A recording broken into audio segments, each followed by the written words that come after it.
மாமன்னர்களின் மகுடங்களையும் மண்டை ஓடுகளையும் என் நாட்டிற்கு கொண்டு வந்து மிரட்டுகிறாய்.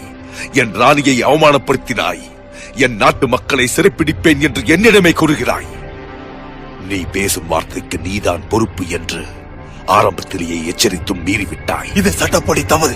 வேண்டாம்.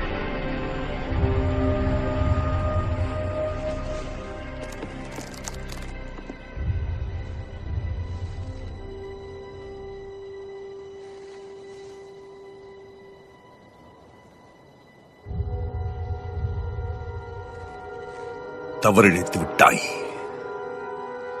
இதுதான் எங்கள் ஸ்பார்டன் சட்டம்.